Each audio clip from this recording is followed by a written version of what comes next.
Hi, I'm Rizzi DeFabo from Rizzo's restaurant here in Crabtree, and I'm going to be working today on cooking with you some Italian Christmas Eve dishes. I'm going to be referencing a lot to my cookbook, Cooking with Rizzi. We're going to be talking about baccala, smelts, lupini beans, fried cauliflower, and spaghetti with walnuts, raisins, and breadcrumbs, which is universal on most Italian-American tables on Christmas Eve.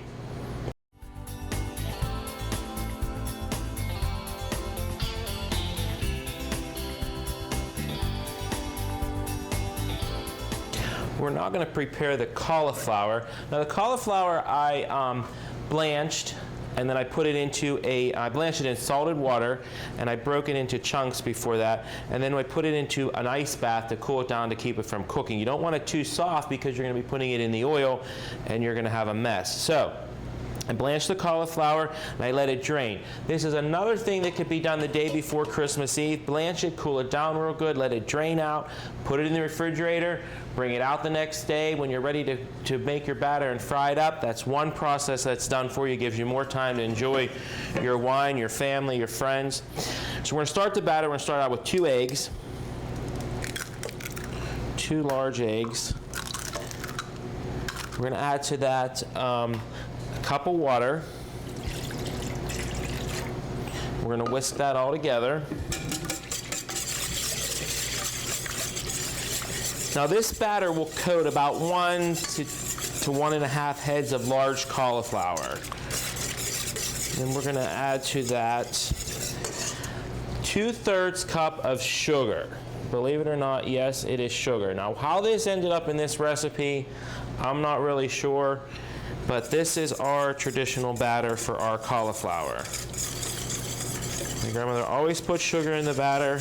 Now you can even put more in there if you like. We'll throw a little bit more in, why not, right? Everybody likes it sweet.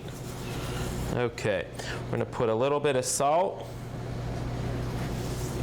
a little bit of pepper,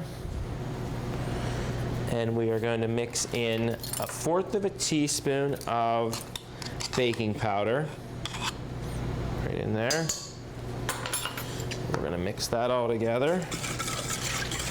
And while we're doing this, I have the skillet getting hot again, so we can ready to fry. And we need 1 cup of the all-purpose flour.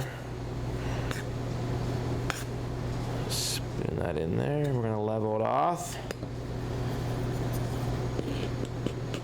just like that. Okay. Now we're going to, a little messy there. Put that in there. Just keep stirring it around until a batter forms.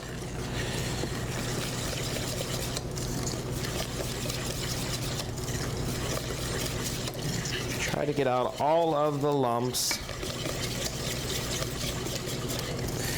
around the edges. Now, my grandmother would make this to bread about 100, 150 pieces of cauliflower.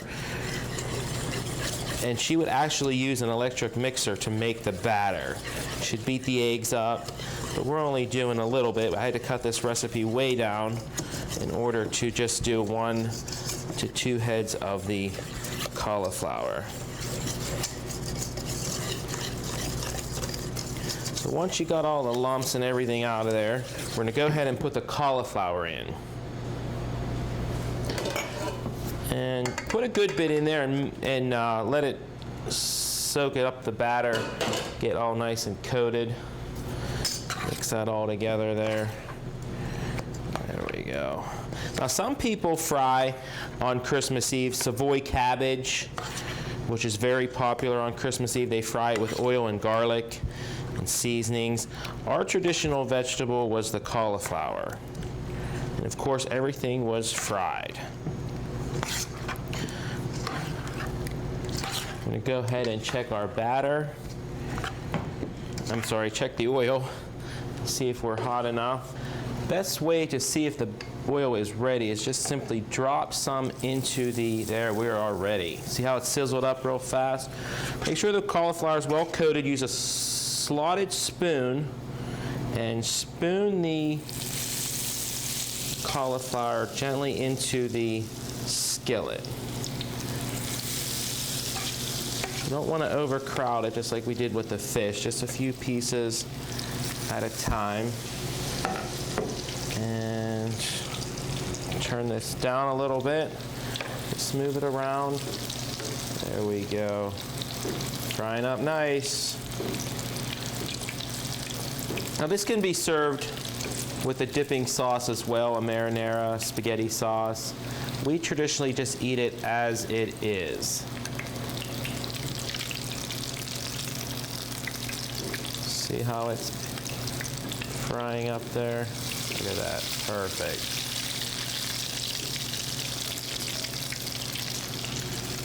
A couple minutes, keep moving it around, and we're gonna put it onto a dish with paper towel as well.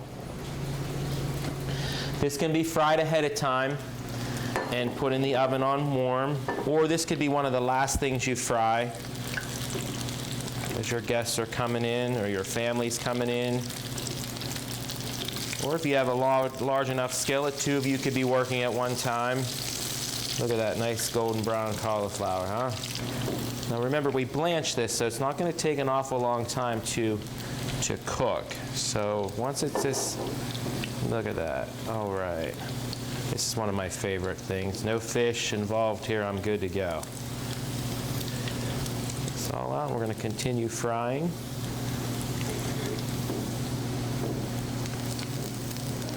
Go. The rest of these little guys out of the oil. Try to clean up your oil too, like I said earlier, to get out all those little strands of batter. Helps keep your oil working with you. We're going to keep adding the cauliflower to the skillet until it's all nice and fried up. Pieces at a time. What you could do is you could take this cauliflower with a slotted spoon, put it on a plate, and even let more of the batter fall off. One more in there. There we go. Perfect. And you will be all ready for your Christmas Eve Italian style. We're going to finish up this cauliflower. All done frying. Be sure to get all the oil off there. There we go. A couple more pieces. And we are ready. Now, one of my favorite things is this cauliflower, so I'm gonna have to check it out.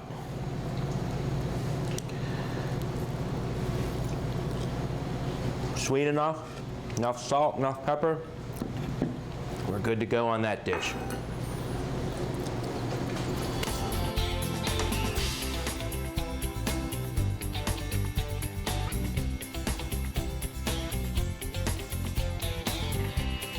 I'm now going to make the spaghetti for our Christmas Eve dinner.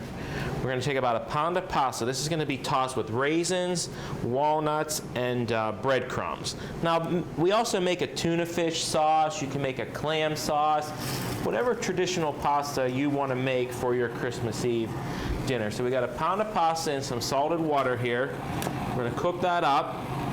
And while that's cooking, we have some olive oil here marinating with some garlic. And my grandmother used to put the garlic and the oil together the day before Christmas Eve, and she'd let it marinate in there to get out the flavor. In this skillet here, we have a little bit of olive oil, and we're going to toss our breadcrumbs in there. This is just day-old bread that I put in the food processor. I'm going to dump it all in there. This, you can actually grate your bread the day before too. One less thing you have to do on Christmas Eve when you're getting ready for your dinner. Put it in there, move it around, coat it with the oil real good. You're kind of just going to toast it and dry it out here a little bit. Once it's all coated, we're going to put in the walnuts that we have chopped. You can put as many walnuts as you want. Depending on how much spaghetti you have, it's going to give you a little bit of sweetness and a crunch. And we have the raisins here. We're going to put in, we plumped the raisins in some warm water, then we drained them off. Put a little bit of pepper, a little bit of salt. There we go. We're going to toss that all around. And we're going to start to turn on our,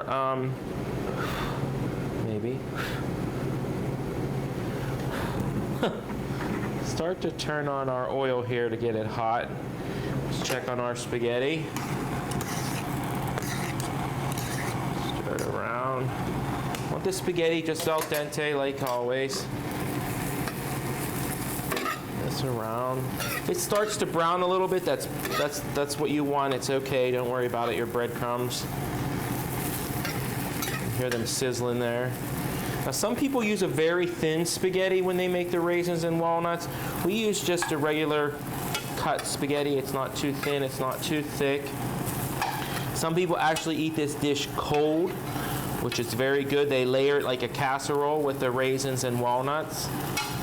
And some people use this raisin and walnut mixture and put on cauliflower and broccoli actually. Just let that cook like that. Our oil's starting to go a little bit here with the garlic. Check on our pasta here, and we're gonna, too much longer there. All right, we drained our noodles, and we're gonna go ahead and toss them in the oil and the garlic that we have. Go in here, I'm gonna turn the heat on again. We're gonna coat the pasta real good with the oil and the garlic.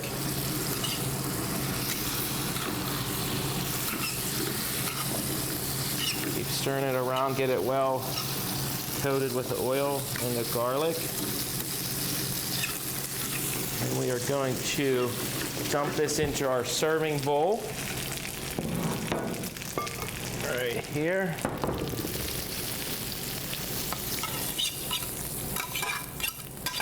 Get everything out of the skillet there. Couple little stragglers, go, go. And we are going to get our raisin and walnut mixture. Dump that in there. It's all toasted up. I'm going to sprinkle a little fresh parsley on top we chopped up. And we're going to mix that all together. Look at that, huh? Bring a little bit more of that to the top. Make sure everything's well mixed together. It's not a very wet spaghetti with a lot of oil. Just has the flavor of the oil and the garlic. Maybe a little bit more parsley on top. And that is our, clean up those sides. And that is our spaghetti with raisins and walnuts for Christmas Eve.